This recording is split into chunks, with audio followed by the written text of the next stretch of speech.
Hello everyone, कैसे हैं आप सब। एग्ज़ाम टिप्स में आपका स्वागत है। हम पढ़ रहे हैं PPL, percentage profit and loss, मतलब प्रतिशत। प्रॉफिट मीन्स लाभ एंड लॉस मीन्स हानि। ठीक है, हम ये चीज़ें पढ़ रहे हैं। देखो, पहले 6 लेक्चर हो चुके हैं। अब उनको प्लेलिस्ट में बना दिया गया, प्लेलिस्ट में बना दिया हूँ, तो उसको जाके आप देख लो। ठीक है, ये 7वां लेक्चर है। 7वें लेक्चर में देखो मैं क्या कर रहा हूँ, पीपीएल मतलब परसेंटेज प्रॉफिट लॉस की पूरी कंप्लीट डिटेल आपको प्रोवाइड कर रहा हूँ यूट्यूब चैनल पर फ्री ऑफ कॉस्ट। ऐसी सीरीज, ऐसी टाइप की वीडियो, ऐसी ट्रिक्स आपको पैसे दे के भी नहीं मिलेगी। पूरे यूट्यूब पर आप ढूंढ लेना, नहीं मिलेगी दोस्त। मैं आपको फ्री में दे रहा हूँ, बहुत मेहनत करता हूँ आपके लिए। ठीक है, वीडियो बनाता हूँ, क्वेश्चन ढूंढता हूँ, उनके तरीके लाता हूँ, ट्रिक्स ढूंढता हूँ, बहुत मेहनत पड़ती है। इसलिए आपसे इतना मुझे सपोर्ट चाहिए कि आप चैनल पर अगर पहली बार आए हैं तो चैनल को सब्सक्राइब कर लें। मेक श्योर कि आप सब्सक्राइब किए हो, ठीक है, और नहीं किए तो सब्सक्राइब कर लो। ठीक है, और क्या करना है आपको, बेल आइकन प्रेस कर लो ताकि आपको नोटिफिकेशन तुरंत मिल जाए। आपको कमेंट सेक्शन में मेंशन करना है कि दोस्त आपको वीडियो हमारे कैसे लगते हैं। ठीक है, कितना समझ में आता है, कितना नहीं आता, किसी और टॉपिक पर वीडियो चाहिए, कोई और टॉपिक जो आपको डिफिकल्ट लगता है, समझ नहीं आता, समझने में दिक्कत होती है, आप वो बताओ। अगर मुझे लगेगा कि सफिशिएंट नंबर ऑफ स्टूडेंट उसकी डिमांड कर रहे हैं उस पर्टिकुलर टॉपिक पर वीडियो की, तो मैं उस पर डेफिनेटली वीडियो बनाऊंगा। ठीक है, आपको देखो दोस्त, आपको शेयर करना है अपने दोस्तों को, जो आपके क्लासमेट्स हैं, जो आपके पढ़ने वाले आपके कांटेक्ट में हैं, तो आप उनको शेयर करो। ठीक है दोस्त, तभी मुझे देखो मैं मोटिवेट रह पाऊंगा। मुझे एनर्जी चाहिए होती है, एनर्जी मुझे यहीं से मोटिवेशन से मिलती है दोस्त। ठीक है, तो मैं आपके लिए वीडियो बनाऊंगा। ठीक ठीक, तो देखो ये पीपीएल जो है, पीपीएल कहाँ कहाँ पूछा जाता है। रेलवे के जितने सारे एग्जाम होते हैं, आप कहोगे कौन कौन से एग्जाम होते हैं, तो दोस्त एनटीपीसी होता है, ठीक है, एएलपी होता है, टेक्नीशियन होता है, ठीक है, ग्रुप सी डी होता है exam, group C and D का होता है। बैंकिंग के कितने सारे एग्जाम होते हैं, एसबीआई आईबीपीएस के कितने सारे एग्जाम, उनके एसओ के होते हैं कई सारे एग्जाम, उनमें पीओ के, क्लरिकल के, बैंकिंग के जितने सारे एग्जाम होते हैं। ठीक है, एसएससी के कई सारे एग्जाम्स होते हैं, कैट का एग्जाम आपका होता है, एसआई का होता है, सी सेट होता है, सी सेट जो यूपीएससी का होता है, आप उसमें देखते हो कितने सारे परसेंटेज प्रॉफिट एंड लॉस के क्वेश्चन होते हैं। ठीक है, और आपके जितने एग्जाम बचे, ऐसा स्टेट लेवल के पीएससी होते हैं, ऐसा कोई एग्जाम नहीं जहां पर ये टॉपिक ना पूछा जाए, और भर भर के क्वेश्चन आते हैं दोस्त। ठीक है, तो इसको उतनी सीरियसनेस के साथ पढ़ना, मैं आपको जीरो से एकदम हाई लेवल तक पहुंचा दूंगा। ठीक है दोस्त, तो चलते हैं डायरेक्ट। मैं आपको एक नई ट्रिक आप सिखाने वाला हूँ। देखो ट्रिक क्या है, ये ट्रिक नंबर अपनी कौन सी, वैसे मैं टाइप की बात करूँ तो टाइप ये आई पढ़ा रहा हूँ मैं, एच तक पढ़ा चुका हूँ पिछले लेक्चर तक। ये आई नंबर का ट्रिक है, यानी आई नंबर मतलब अगर इन टर्म्स में बात करें तो आप नवमट है, 9th नंबर है, और उसके पहले पहले 2 लेक्चर में मैं ए बी 1 2 3 करके बताया हूँ, तो 4 6 टाइप उसमें बताया हूँ पहले 2 लेक्चर में। ठीक है दोस्त, तो अब तक काफ़ी सारी तरीके हो चुके हैं। देखो इसमें हम क्या पढ़ेंगे, मैं आपको क्वेश्चन दिखा देता हूँ, फिर आपको बताता हूँ तो समझ आएगा। कोई व्यक्ति 10% का मुनाफा लेकर एक वस्तु को बेचता है। ठीक है, यदि उसने इस वस्तु को 10% कम मूल्य पर खरीदा होता एवं 3 रुपये अधिक लेकर बेचा होता तो 25% का मुनाफा होता, तो क्रय मूल्य बताओ। आपको ये करना है, इस टाइप के क्वेश्चन होंगे आपके सामने। ठीक है, देखो क्या करते हैं, हम क्या करते हैं कि मान लो हम लिखते हैं cost price and selling price.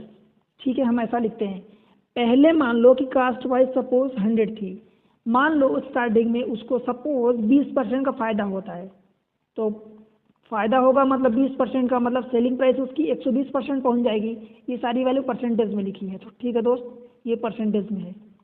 पहले कास्ट प्राइस 100 होती है, हमने स्टैंडर्ड मान रखा है कि स्टैंडर्ड 100 होती है, कास्ट प्राइस 100 रुपये थी, 20% का उसको फ़ायदा मिला, तो मतलब सेलिंग प्राइस कितनी हो गई, 120% हो गई। ठीक है, अब यदि आपसे ऐसा बोलेगा कि अगर कास्ट प्राइस को सपोज 15% घटा दिया जाता है, अगर सपोज कास्ट प्राइस को 15% घटा दिया, तो किसके परसेंट रिस्पेक्ट में घटाओगे, ये जो कास्ट प्राइस आपने 100 मानी है इसके रिस्पेक्ट में आप 15% घटाओगे, तो इसका 15% कितना होगा, आप कहोगे 15 होगा, तो 100 में 15 घटाओगे तो कितना बचेगा, 85%। अगर कास्ट प्राइस को 15% घटा दिया जाता है और सेलिंग प्राइस में ₹5 की वृद्धि हो जाती है। और अगर मान लो सेलिंग प्राइस में ₹5 की वृद्धि हो जाती है, आप प्रॉफिट कह दो या लॉस कह दो, जो भी, अगर प्रॉफिट होगा तो यहाँ से घटा दोगे, तो लॉस में ये देखो ₹5 की अगर वृद्धि होती है तो कितना हो जाएगा। अब ₹5 बोला है, आपसे 5% नहीं बोला दोस्त, ठीक है, ₹5 बोला है, तो ₹5 को कैसे लिखोगे, देखो 120% ऐसे ही लिखोगे और ये +5 लिख दोगे। समझ आया। तो अब तो देखो क्या बोला, तो यहाँ से मतलब इसकी जो कास्ट प्राइस है, यहाँ पर आपको सपोज लेट से कि 30% का इजाफा हो जाता है, 30% की वृद्धि हो जाती है। तो 30% की अब वृद्धि किस में हुई, यहाँ से होगी 30%। देखो पहले 15%, यहाँ पर 20% आपको फायदा होता था, ठीक है, यहाँ से आपने 100 माना तो 20% का फायदा हुआ, मतलब प्रॉफिट हुआ, तो आपने 120% सेलिंग प्राइस रख दी। यहाँ से आपकी कास्ट प्राइस अगर 15% घटी और यहाँ पर ये सपोज ₹5 की वृद्धि हो गई सेलिंग प्राइस में, तो आपको फ़ायदा कितना हो गया, लेट से सपोज मैं मान लेता हूँ कि 30% का फ़ायदा हो गया। तो 30% दोस्त फ़ायदा किस में होगा, इसमें होगा। तो जब इसमें फ़ायदा करोगे 30% का, यानी 1.3 का मल्टीप्लाई करोगे तो जाके ये सेलिंग प्राइस आएगी। 1.3 इंटू कितना करोगे, 85%, तो ये सेलिंग प्राइस आएगी। और यही सेलिंग प्राइस तो इसके बराबर है, तो इन दोनों को आप बराबर करोगे। बस इतना काम करना है और आपको 1% की वैल्यू निकालनी है। कैसे निकालोगे, इसको मल्टीप्लाई करोगे, ये परसेंट में आएगा, ये परसेंट में आएगा, मतलब इन दोनों का जो डिफरेंस आएगा वही ये ₹5 होगा। तो आपको 1% की वैल्यू निकालनी है। 1% की जब वैल्यू निकाल लोगे तो आपको 100% की वैल्यू निकालनी कुल मिला के, और यही 100% क्या होगा, ये 100% होगा जो उसकी ओरिजिनल में कास्ट प्राइस थी। ठीक है दोस्त, यही आपसे पूछेगा, बस इतना काम करना है आपको। 100% आपको निकालना है, चाहे जैसे निकालो।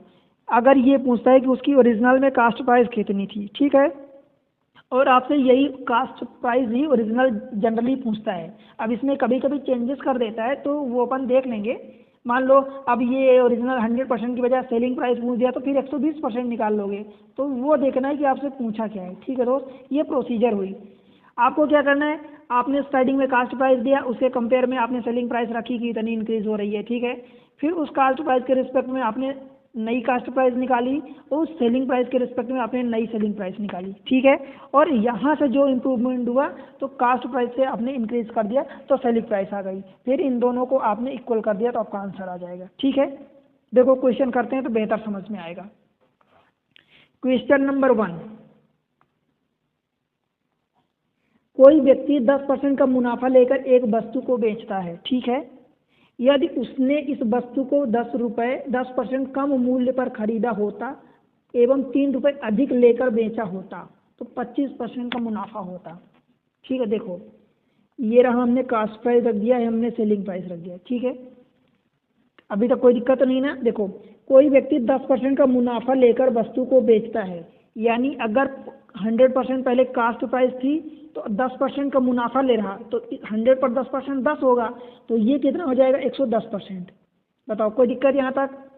पहला मेरा फंडा एक दोस्त ये होता है कि जो क्वेश्चन में लिखा है उसी को समझ के आप स्टेटमेंट बनाओ, उसी को सॉल्व करो, आंसर आ जाएगा। कहीं आपको अलग से दिमाग नहीं लगानी होती, मैं वही काम करता हूँ और यही चीज़ आपको भी सजेस्ट करता हूँ कि जो स्टेटमेंट में लिखा है वही काम करो।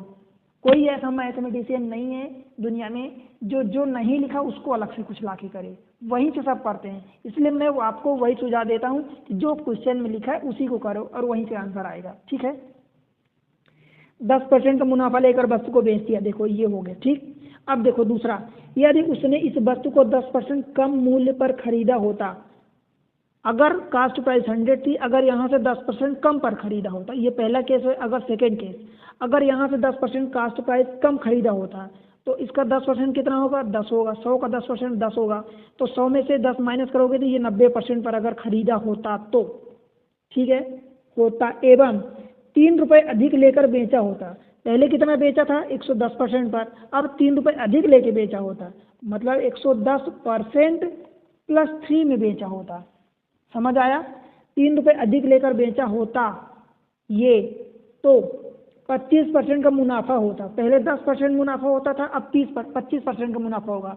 ये 25% कहाँ पर मुनाफा होगा, ये 90 ये कास्ट प्राइस पर मुनाफा होगा 25%। ठीक है दोस्त, 90% जो कास्ट प्राइस है इस पर मुनाफा होगा 25%।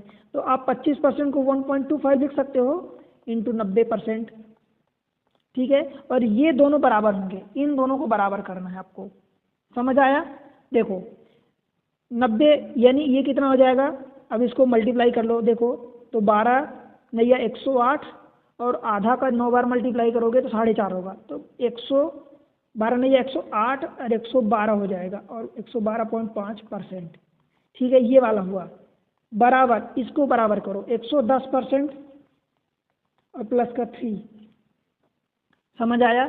देखो 112.5 में से 110 माइनस करोगे, जब इसको इधर लाओगे तो माइनस होगा, तो आपके पास क्या बचेगा 2.5%, 2.5% इज इक्वल टू 3 आ गया। ठीक है, अब देखो क्रय मूल्य बताओ। क्रय मूल्य मतलब ये 100% आपको बताना है। 100% बनाने के लिए 2.5 में आप कितने का मल्टीप्लाई करोगे, 40 का। तो 40 का इधर मल्टीप्लाई कर दो, 40 का इधर मल्टीप्लाई कर दो, ये 100 हो गया। तो 100% बराबर कितना हो गया, इधर से 120 आ गया। बताओ दोस्त, ऑप्शन ए। समझ आया क्या? यही काम इतना बार बार आपको करना है, इतना काम आपको बार बार करना है, यही काम। ठीक है, ये तो कैलकुलेशन हुआ, काट पीट हुआ। आपने कास्ट प्राइस ली, पहले 100 लिया, जो भी। अब देखो मैं एक और तरीका इसी को बता दूं आपको, आपको डाउट नहीं होना चाहिए। देखो कैसे, देखो तरीका तो दोस्त मैं कई सारे बता दूं आपको, 2-3 तरीके बता दूं कम से कम, पर मैं ये सोचता हूं कि आपको वो तरीका बताऊं जो आपके लिए आसान हो, जिसको आप एग्जाम में अप्लाई कर पाओ और टाइम सेव कर पाओ एक्यूरेसी के साथ। आपका गलत ना हो फिर वहाँ पर कि आप उसको अप्लाई करो तो यार आपने 10 क्वेश्चन किया, 1-2 क्वेश्चन गलत हो गए। नहीं, ऐसा नहीं, 100% एक्यूरेसी होना चाहिए, ऑलमोस्ट 100। ठीक है, कैसे? देखो आपने ये लिया सेलिंग कास्ट प्राइस, ये रहा सेलिंग प्राइस। 10% का मुनाफा हुआ तो 10 के लिए स्टैंडर्ड वैल्यू, अब 10 ले लो, इसको 11 ले लो, यहाँ से भी आप काट सकते हो। ठीक है, तो ये 11% हो गया, ये 10% हो गया। ठीक है दोस्त, अब देखो यार इसे, इस वस्तु को 10% कम पर मूल्य पर खरीदा जाता, तो 10% कम, इसका 10% कितना होगा, 1 होगा। तो 1 इसमें माइनस करोगे तो ये 9% हो गया, खरीदा होता। एवं 3 रुपये अधिक लेकर बेचा होता, तो ये 11% पर पहले बेचता था, अब 3 रुपये अधिक पर बेच दिया, तो उसको 25% का मुनाफा होता। तो 25% मुनाफा यहाँ से होगा, तो 9% इंटू 25% मतलब 1.25, और इन दोनों को बराबर कर दो, क्योंकि इधर से भी मुनाफा लेके आप सेलिंग प्राइस निकाल रहे हो और ये भी तो सेलिंग प्राइस निकली है, तो सेलिंग प्राइस को सेलिंग प्राइस के इक्वल कर दिया आपने। ठीक है दोस्त, ये सेलिंग प्राइस आई थी, यहाँ से आपने मुनाफा ले लिया तो सेलिंग प्राइस बेचा तब तो मुनाफा लिया, तो ये दोनों सेलिंग प्राइस एक ही चीज़ आई है, हमने इक्वल कर दिया। ठीक, चलो दूसरे क्वेश्चन पर। क्वेश्चन नंबर 2 देखो, एक वस्तु को 12% लाभ पर बेचा जाता है, यदि 10% कम में खरीदा गया होता। देखो कास्ट प्राइस, सेलिंग प्राइस, 12% लाभ, यानी पहले 100 थी, 100% था, अब 12% लाभ लिया मतलब 112% पर बेचा। ठीक है, यदि 10% कम में खरीदा गया होता, 10% कम मतलब इसका, तो आपने 90% में खरीद दिया, इसका 10% 10 होगा तो 10 माइनस कर दिया, इतने में खरीदा गया होता और 5 रुपये 75 पैसे ज़्यादा में बेचा गया होता। मतलब पहले जितने में बेचा गया था अब उससे 112% प्लस, प्लस क्यों, ज़्यादा, 5 रुपये 75 पैसे ज़्यादा में बेचा गया होता। ठीक है, तो 30% ज़्यादा लाभ होता।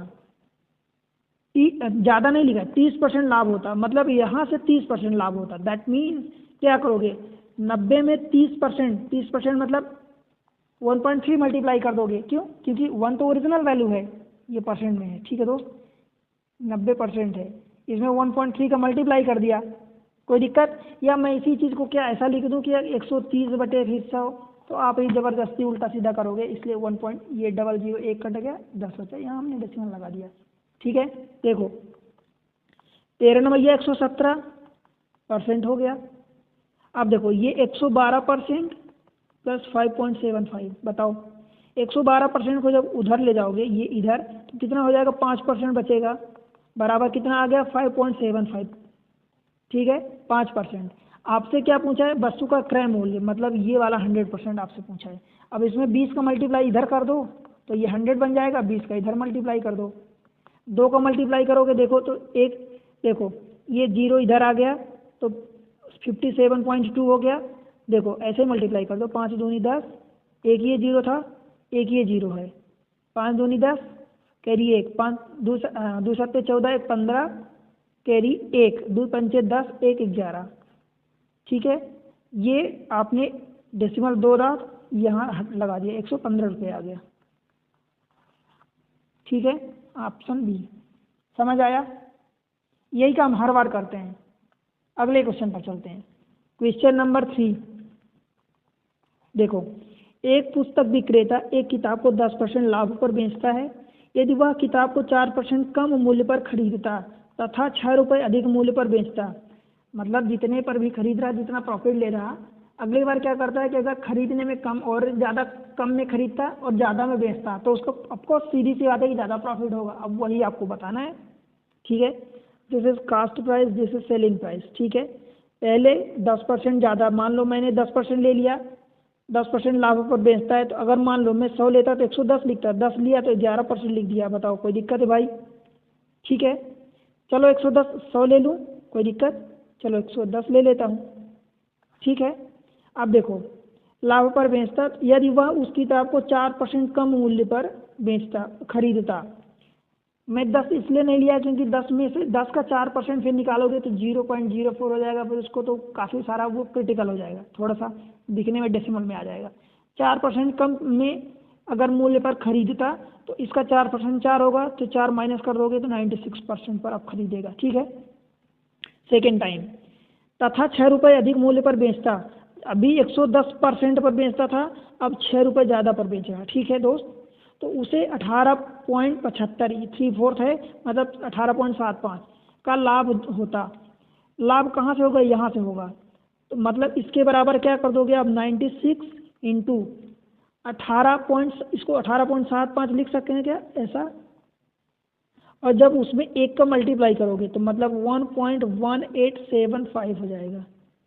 समझ आया इतनी बात? और ये देखो इसका परसेंट लगाना, अगर परसेंट नहीं लगाओगे तो फिर आप अलग नंबर हो जाएगा, वो गलत हो जाएगा। ठीक है दोस्त, अब इसको मल्टीप्लाई करो। आप कहोगे कैसे मल्टीप्लाई करें? तो यार करना तो पड़ेगा। देखो 4 इंटू आप इसको 24 लिख सकते हो, 4 का मल्टीप्लाई इधर करो।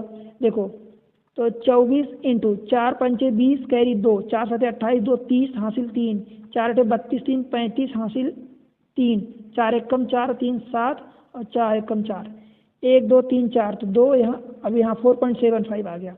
अब इससे फिर से 4 निकाल लो बाहर, तो ये 6 इंटू 4 निकालोगे तो 4 का 4.75 में मल्टीप्लाई करोगे तो 4 पंचे 20 कैरी 2, 4 सते 28, 2 30 कैरी 3, 4 3 12, 3 15। अब देखो डेसिमल यहाँ, तो ये 15 हो गया। अब ये 15 छक्का 90, तो ये 90% आ गया अल्टीमेटली। ठीक है दोस्त, ये 90% आ गया। 110% ये है। समझ आया कि नहीं? ठीक है, यहाँ पर ये जो हमने किया है 4 को मल्टीप्लाई, तो ये 4 पंचे 20 तो आपने ठीक रखा। देखो यहाँ पर ऐसे 6 इंटू 4 इंटू 4.75 था। ठीक है, ये 90 नहीं आएगा। 4 पंचे 20 कैरी 2, 4 सते 28, 2 30 हासिल 3, 4 चौक 16, 3 19 होगा। अब ये डबल डेसिमल है तो ये यहाँ आ गया, और ये इंटू 6, तो 19 इंटू 6 ये कितना हो जाएगा? 114%। मतलब ये बराबर आप 114% रख सकते हो। ठीक है, अब देखो क्या करोगे, 110 को इधर लाओगे तो माइनस हो जाएगा, तो 114 माइनस 110 ये 4% बराबर 6 आ गया। ठीक है दोस्त, आपको निकालना है पुस्तक का क्रय मूल्य, मतलब ये वाला 100% निकालना है। तो इसमें 25 का इधर मल्टीप्लाई कर दोगे, 25 का इधर, तो ये 100% आ जाएगा। 25 छक्का 150। ठीक है, तो आपका 150 आंसर हो जाएगा। बताओ भाई, समझ आया ना? ठीक है, क्लियर है? चलें अगले क्वेश्चन पर। क्वेश्चन नंबर 4 देखो, 4 में क्या कह रहा है? एक व्यक्ति ने एक मकान 15% लाभ पर बेचा। ठीक है, मतलब आपको पहले कास्ट प्राइस जो थी, सेलिंग प्राइस जो थी, अगर 100 रुपये उसकी कास्ट प्राइस 100% थी, 115% पर उसने बेचा। ठीक है, यदि उसने इसे 25% कम में खरीदा होता, मतलब यहाँ से 25% कम मतलब 75% पर खरीदा होता। ठीक है दोस्त, तो उसे 32% लाभ होता और खरीदा होता, और 60 रुपये कम पर बेचता। कम पर बेच रहा, देखो इस बार ज़्यादा पर नहीं बेच रहा, तो 115% माइनस 60 ही करोगे। ठीक है दोस्त, कम पर बेच रहा है तो उसे 32% का लाभ होता। अब 32% यहाँ के रिस्पेक्ट में आएगा, तो आप इसको क्या लिख दोगे? 75% अब इंटू 32% का लाभ होता, मतलब आप क्या लिखोगे 1.32। ठीक है, समझ आया। अब देखो ये 25 इंटू 3 इसको लिख सकते हो, तो 25 का इसमें मल्टीप्लाई करो, 3 का मल्टीप्लाई करो 25 का, एक साथ आपको करना है, निकालना है। देखो कैसे करोगे, 25 दूनी 50, कैरी 5, ठीक है, 25 नहीं 75, 5 80, कैरी 8, और 25 से कम 25 और 8 33, दो बात के बाद डेसिमल, तो ये डेसिमल मतलब 33 हो गया, और ये इंटू 3। ठीक है दोस्त, अब देखो 33 यहाँ, ये 99, ये परसेंट में आया, ये परसेंट, ठीक है 99%, ये कितना है 115% और -60, 99 को इधर लाओ तो कितना बचेगा 16%, बराबर ये उधर जाएगा तो 60 हो जाएगा। तो यहाँ से 4% बराबर कितना आ जाएगा, 4 से डिवाइड कर दो तो ये 15 आ जाएगा। ठीक है, अब 4% आ गया। मकान का क्रय मूल्य मतलब आपको 100% निकालना है, तो 25 का इधर मल्टीप्लाई कर दो और 25 का इधर मल्टीप्लाई कर दो। देखो 25 दाम 250 और 25 पंचे 125, तो यानी 375 हो गया आंसर। ठीक है, ऑप्शन सी।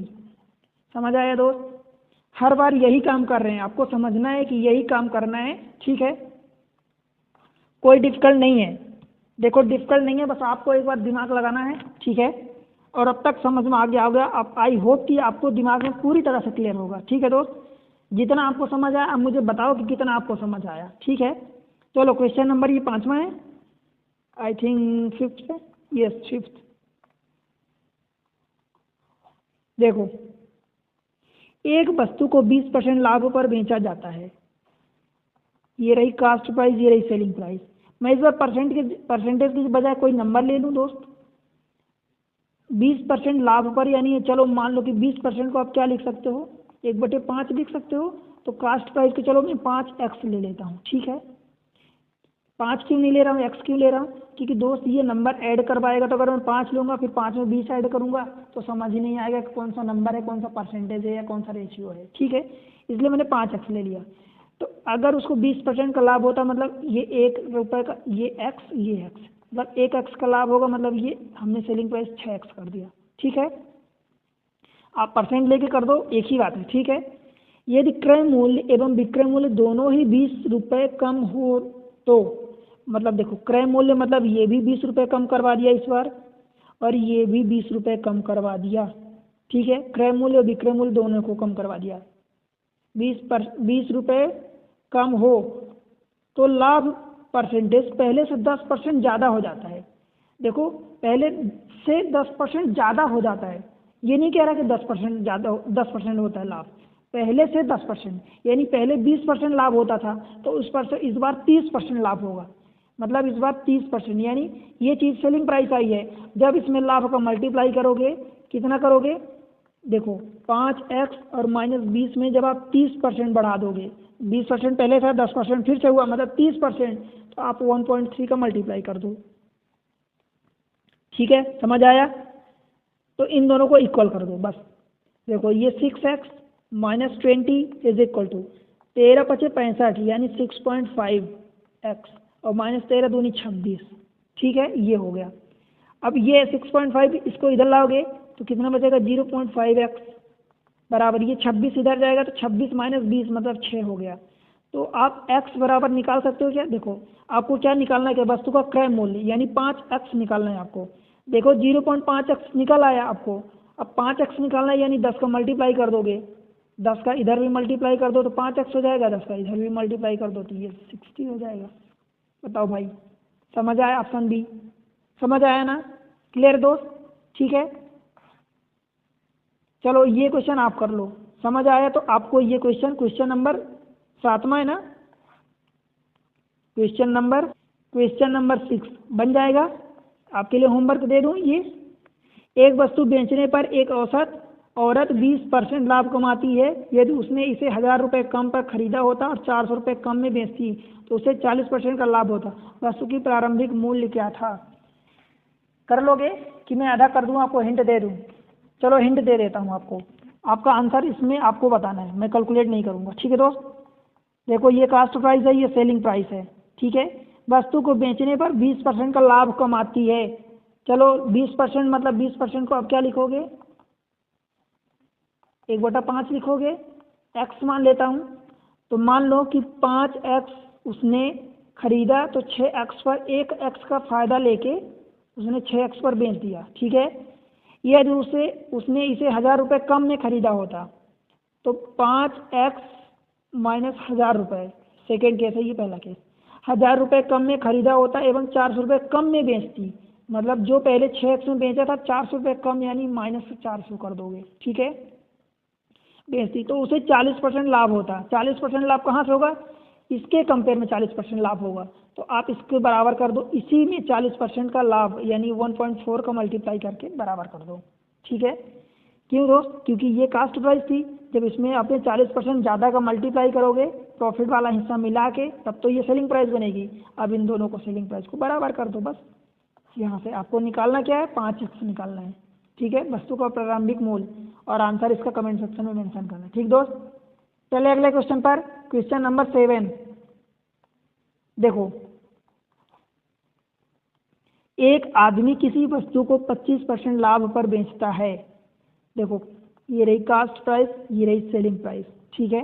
25% लाभ पर बेचता है, मैं 25% को 1/4 लिखते हैं, तो मैं इसको क्या कर दूं बताओ, मैं इसको 4x कर दूं, और 4x में से 4 में से एक पार्ट उसको फ़ायदा मिल रहा, मतलब अब सेलिंग प्राइस कितनी हो जाएगी, 5x, ठीक है, समझ आया, ये पहला केस है।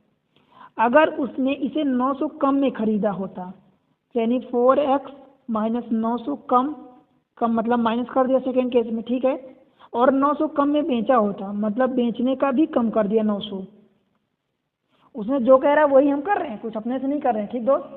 900 कम में बेचा होता तो उसे 5% का अतिरिक्त लाभ होता। अतिरिक्त मतलब पहले 25% का लाभ होता था, अब कितना होगा, 5% और, मतलब 30% का लाभ होगा। तो क्या करोगे, इसमें 1.3 का मल्टीप्लाई कर दो, इन दोनों को बराबर कर दो, ठीक है। या इसी चीज़ को अभी तक मैं पहले क्या करता था, इधर लिखता था, क्या लिखता था, 4x माइनस 900, ठीक है, इंटू फिर 1.3 करता था। तो दोस्त यही नंबर तो ये वाला लिखा है, इसी में हमने 1.3 का मल्टीप्लाई कर दिया। क्यों, क्योंकि ये इतना पार्ट जो था ये कास्ट प्राइस थी, बेचने की खरीदने की मूल्य थी, उसमें जब आपने फ़ायदा लेकर मल्टीप्लाई करोगे तब तो ये सेलिंग प्राइस निकलेगी, विक्रय मूल्य निकलेगी, और ये विक्रय मूल्य है, इन दोनों को बराबर कर दो, आंसर आ जाएगा। आपको 4x की वैल्यू निकालनी है, वस्तु का क्रय मूल्य देखो 13 चौको 52 होता है, मतलब 5.2x, ठीक है, 13 नहीं है 117 माइनस 117, और ये 0 हो गया। देखो एक 0 इसका हो गया तो 13 हो गया, एक 0 बचा, एक 0 हमने ये रख दिया, 13 इंटू 9 117 इज इक्वल टू ये 5x और माइनस का 900। 5x को इधर लाओगे तो 5.2x में से 5x माइनस करोगे तो ये 0.2x बच जाएगा। इस 117 0 को उधर ले जाओगे, 90 माइनस करोगे तो मतलब कुल मिला के ये कितना बचेगा, 270 रुपये बचेगा, ठीक है दोस्त। आपको क्या निकालना है, 4x निकालना है। अब मुझे ये बताओ इतने में किस चीज़ का मैं मल्टीप्लाई कर दूं कि 4x आ जाए। तो सबसे पहले तो आप कहोगे कि 10 का मल्टीप्लाई करो तो 2 आएगा, फिर उसमें 2 का और मल्टीप्लाई करो, मतलब कुल मिला के मैं 20 का मल्टीप्लाई करूँगा इधर, तो मुझे 20 का मल्टीप्लाई इधर भी करना पड़ेगा। तो 27 दूनी 54 हो गया, 1 0 1 0 2 0, तो ये हो गया 5400, ऑप्शन डी। बताओ समझ आया दोस्त, आया ना समझ में, ठीक है। चलिए अगले क्वेश्चन पर, क्वेश्चन नंबर कौन सा क्वेश्चन है, 10 है, क्वेश्चन नंबर 8, ठीक। देखो, एक व्यक्ति ने किसी वस्तु का विक्रय मूल्य इसके उत्पादन लागत से 25% अधिक निर्धारित करता है या करती है, ठीक है। क्या कर रहे हो, selling cost price selling price 25% अधिक निर्धारित किया। मान लो 25% को मैं 1/4 लिखता हूँ, तो मैं इसको 4 ले लेता हूँ 4x, और इसको 25% ज़्यादा यानी 5x दे देता हूँ, ठीक है। कोई दिक्कत यहाँ तक दोस्त, ठीक है। ये 4x तो ये 5x, ठीक है। यदि उत्पादन की लागत 20% बढ़ जाती है, उत्पादन मतलब पहले से कास्ट प्राइस कितनी हो जाती है, 4x इंटू 1.2, ठीक है, बढ़ जाती है, एवं वह विक्रय मूल्य 10% बढ़ा देता है या देती है।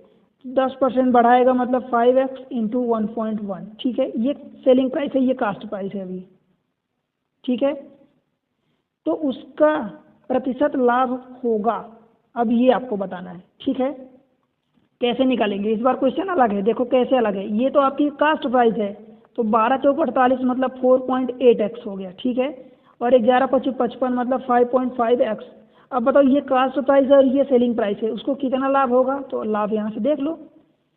5.5x माइनस 4.8x कितना आ जाएगा, 0.7x divided by cost price मतलब 4.8x। एक्स से एक्स कट जाएगा, ये पॉइंट से पॉइंट हट जाएगा, मतलब ये कितना आ जाएगा 7/48%। के लिए आप 100 का मल्टीप्लाई करोगे, 4 से काटोगे तो ये 25 कट जाएगा, और 4 से काटोगे तो ये 12 चौक 48, ठीक है। 25 सत्ते कितना होता है 175 और बटे 12, देखो 12 एक कम 12, ठीक है। कितना बचेगा 5 बचेगा 55 हुआ, तो 12 चौक 48 कितना बचेगा 7 बचेगा, फिर ये 70 हो जाएगा, तो 12 पंचे 60, फिर 10 बचेगा तो ये 100 हो जाएगा, तो 12 नहीं 108, 12 सत्ते लगभग ये 14.5 अराउंड 14.6, ठीक है दोस्त। ये इस तरीके से ये आपका आंसर आ गया। क्लियर है, समझ आया ना। देखो समझ आया तो आपको क्या करना है दोस्त, देखो आपको वीडियो को लाइक करना है, अगर वीडियो अच्छे लग रहे हैं तो वीडियो को लाइक करना है। चैनल पर पहली बार आए हैं तो मेक श्योर कि आप सब्सक्राइब करें चैनल को, ठीक है दोस्त। बेल आइकन को आप प्रेस कर लेना, घंटी को, ताकि आपको नोटिफिकेशन तुरंत मिल जाए। आपको क्या करना है, प्यारा सा कमेंट्स मेंशन करना है दोस्त कि आपको वीडियो कैसे लग रहे हैं, कितना समझ में आ रहा है, कितना नहीं, आपको किसी और टॉपिक पर वीडियो चाहिए, आप कहाँ से देख रहे हैं, आप बताओगे। अगर आप ये बताओगे कि आप कहाँ से देख रहे हो तो मुझे अच्छा लगेगा, ठीक है। और आपको देखो शेयर करना है वीडियो को, ठीक है दोस्त। अपने दोस्तों के साथ जो पढ़ने वाले हैं उनके साथ शेयर करो आप, ठीक है। ये आपकी तरफ से सपोर्ट होगा जो कि प्राइसलेस है, मतलब ये बहुत बेशकीमती है, ठीक है। ये आपको करना है, सपोर्ट करना है, ताकि चैनल आगे मैं मोटिवेट रह के चैनल को वीडियो आपके लिए तैयार करता रहूँ, ठीक है दोस्त। तो पढ़ते रहो, मिलते हैं अगले लेक्चर में। अच्छे अभी कॉन्सेप्ट इसका बाकी है, तो आपको वीडियो भी मिलेंगे इसी PPL पर। तब तक के लिए पढ़ते रहो, बढ़ते रहो, बाय बाय।